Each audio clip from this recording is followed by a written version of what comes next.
With our two guests from the US, United States, and so we changed to English.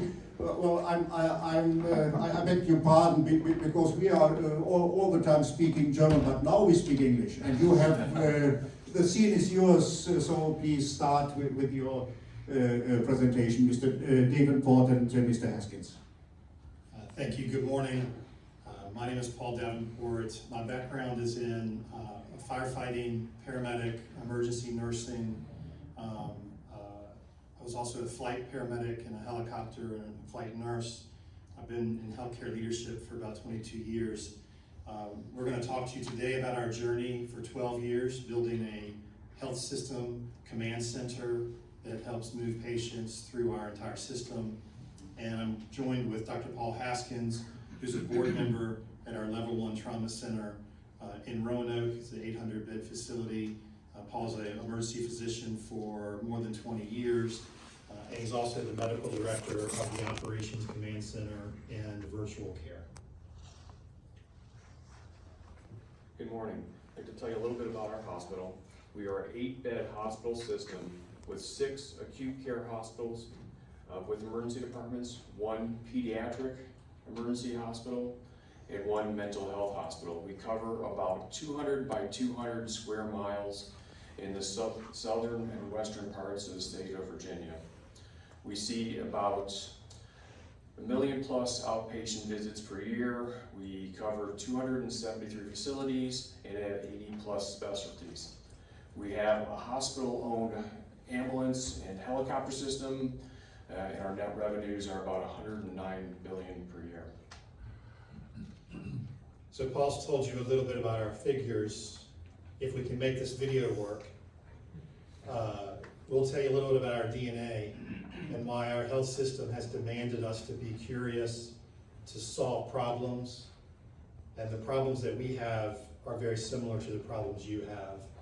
Our workforce issues, we have capacity limitations, and we also have challenges with moving our patients and patients getting access. So, yeah, genau.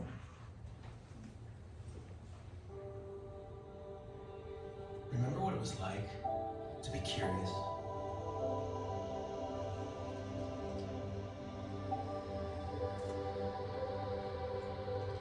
Remember when you were always ready to solve a mystery? Look for our command center halfway through. When the only way forward is to figure things out. Remember when you questioned everything? And when the secrets revealed themselves, you couldn't help but smile? There was never a moment to lose.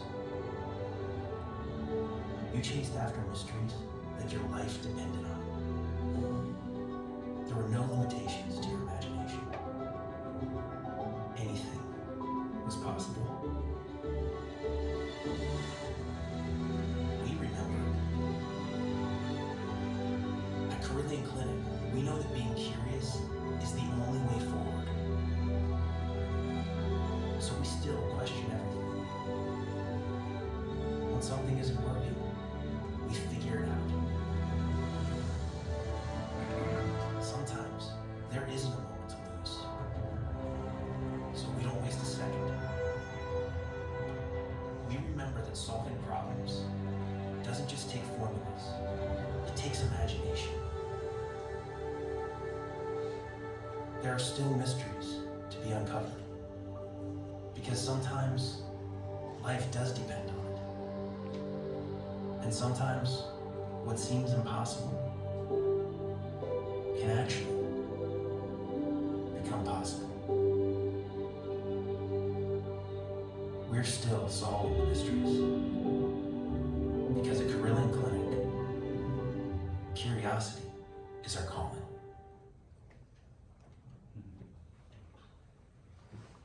Paul? When you have space and staff, hospital operations is relatively easy.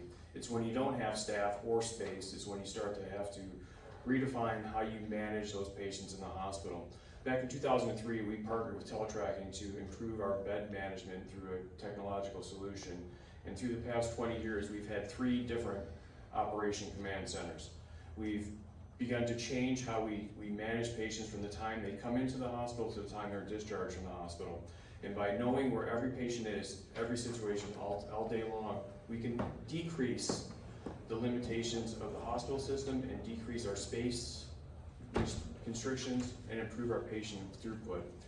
We needed three different operations centers because we've made many missteps along the way. So hopefully we can provide some assistance in your journey, and some of the mistakes that we make can help transform the future of Operations Center. It took a little bit of time because we needed to develop a trust in the hospital system. So we needed to develop a repetitive, easy to reproduce, consistent Operations Center that we did over time to build trust. And once we had trust within the hospital system, we were able to take a little bit of risk to improve the flow. But as the video showed, we were curious on how to solve this problem. We were forced to solve this problem. So why we created this Operation Command Center? Well, if you look at the slide and you see the pictures of nuclear power plant control, air traffic control, NASA, SpaceX, our centers on the bottom, it looks very similar for a reason. Now, Peter Drucker is a very famous international business author, and he once said, healthcare is the most complex system on earth. Now, that means that healthcare is more complex than nuclear power plant control, NASA, SpaceX, air traffic control, and all of those high reliability control rooms have a control room. And so healthcare has to be high reliability. And should the healthcare system have a control room if it's the most complex system? And if not, how else are we going to solve this problem? How else are we going to coordinate the chaos that occurs in healthcare systems and organize that care? What's our alternative? This slide shows a maturity model as we have went through each one of these stages of the command center. We are around stage 4 or 5, working to fuse patient movement inside hospitals, across hospitals, using helicopters, our ambulance network of 40 ambulances, and also arranging discharge through all 6 hospitals. We also are responsible for 42 hospitals that refer patients into our system. So it's not only our system, but it's the hospitals that are surrounding the geographic area Dr. Haskins spoke of. So when you look at how to develop an operations or a command center, you have to have a core set of values. You have to have a physical space that allows you to operate and communicate efficiently and effectively, sometimes without phones, sometimes without even words. It's a look or a nod or a signal that gives your next team member the idea that we need to move forward with launching a helicopter or obtaining an ICU bed or preparing an operating room. You need to have real-time analytics, because if you don't know where your beds are available, what patients are coming in, what patients are going out, then you're locked for space. So you need to know every patient in the system is all the time to prepare for the next patient coming in. You need to develop policies and procedures to streamline things, and the processes and procedures that you need to do 3 things. They need to streamline the flow, whether it be through the emergency department, the operating theater, the discharge arena. They need to keep providers, all healthcare providers, at the bedside and away from the phones. They need to be able to not duplicate processes. You know, walking around with clipboards looking for beds, we need to eliminate that duplication and create healthcare providers at the bedside. And need to have analytics that show that the processes you develop are a good return on investment and provide data that provides quality improvement. And you add in the technological solutions, and you have people, processes, and technology working together to improve your flow through the hospital.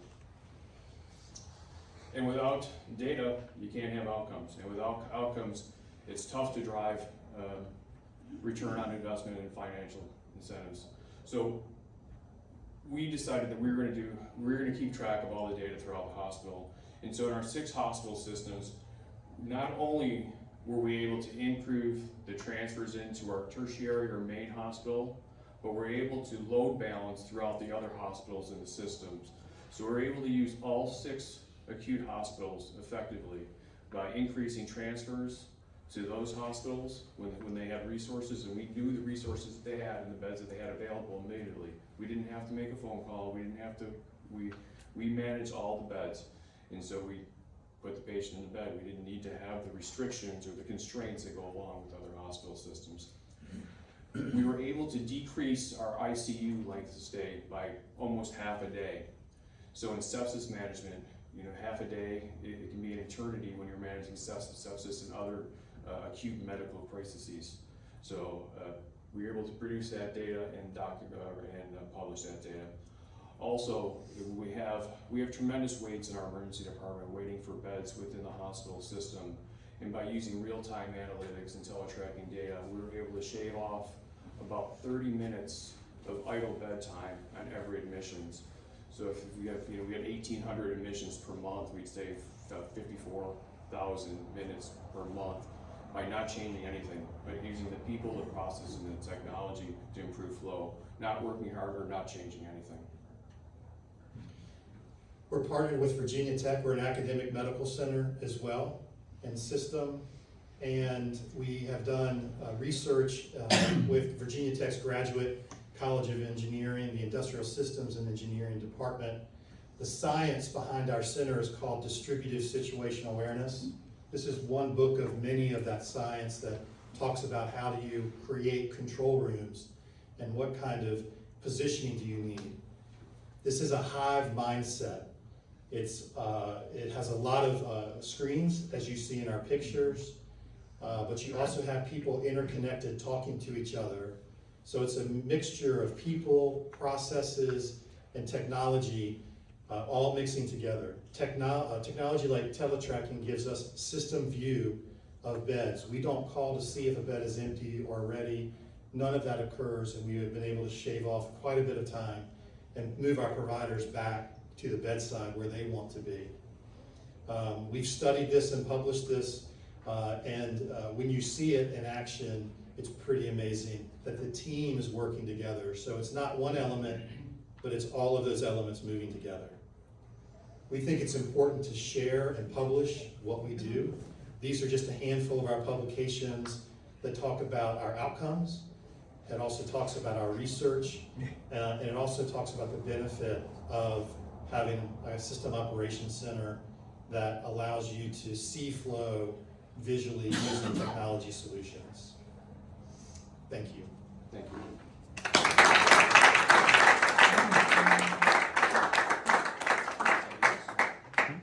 Thank you very much. So, as I expected, and I'm used to know this from American presentators, you are just in time. Thank you very much also for that, but thank you also for your presentation. I think it's something very, very interesting. And on the other hand, it's something, so I think we are speaking about what's happening on the moon or on Mars or so. And if we look at the German hospital, so, what are they doing there in the US? One question which occurs for me immediately is, you said your staff is going to be happy with that. So in Germany, I would think that many of the people which think about such a thing, so of the staff, they are thinking, well, what's going on there? So what does it mean for us? Does it mean we are on work all the time? There is no time in between to have a coffee or something like that. What's your answer to that? That's a great question. Adoption and change management is very difficult, no matter what country you're in. The staff have seen technology solutions such as the operating room using RFID tags on patients to make their lives better, less friction, less frustration, and less dependence on one person or that may not run things correctly every day. And what we've seen is the staff begin to adopt that over time. And we win over folks that are resistant over time. But it's reducing the friction of healthcare that our staff are happy with. They're not constantly working, they're allowed to take breaks. But they're not constantly on the phone doing a lower level skill that does not take advantage of their nursing expertise or the provider's physician expertise answering a flow question. And speaking as a physician, that we'd much rather be sleeping, operating, seeing patients than answering phones. And if you develop your processes right, it eliminates a lot of that conversation. It just happens. You don't need to look for a bed. You don't need to talk to a colleague. The transfers become easier, quicker, and less chance for error. Now this has been over time. Yeah, sure. And this is not day one. No, it's not day We've one. had 13 years of Okay. experience doing this. And while we share our story across the world and have people come visit us from Singapore, Luxembourg, Germany, the UK, NHS, and even we've had over 200 hospitals visit us in our own country, is that we want to share this because we believe it's a solution to reduce the frustration in healthcare, along with solutions that have already been presented today. So it's a puzzle piece that's critical, and then ask yourself, if you don't do it, how will you do it? Let's also speak about ghosts. So it's cost much of money, and you told us that you changed your system 3 times on the way. So that means it costs a lot of money. Is it worthwhile? So in the beginning, we started on scale. We started small with 1 hospital, and we began to move to the system. The system benefited greatly both from patient access, so from a patient perspective, health, outcomes, but financially, the numbers we published more than cover the return on investment. In 1 year with one of the solutions we talked about, it was an $11 million return on investment in year 1. Seeing 3,000 more patients in the emergency department, not walking out, and we were able to treat them instead of them get worse at home. Reducing length of stay in the ICU has value in efficiency. In the United States, it's about $1 million for what we also showed on there. And then load balancing between all of the hospitals, so you can move the patients in and not have wasted days on the patient stay that cost the hospitals money. The slide that we showed on the 3rd year, we increased by load balancing 700 additional inpatient admissions. So I don't know what that translates in DRG in Germany, but that's significant. And so again, it takes a little time to build trust. Even in a hospital system where we work, it took us a little time to prove that the proof of concept, we needed to prove that it happened. So we needed some time to develop. And once we developed the first one, we were able to expand. And actually developed the second one, we were able to expand some more. So it took a little time to develop trust within my colleagues, the physician colleagues, and the hospital system. Thank you very much again. So I think it's really interesting.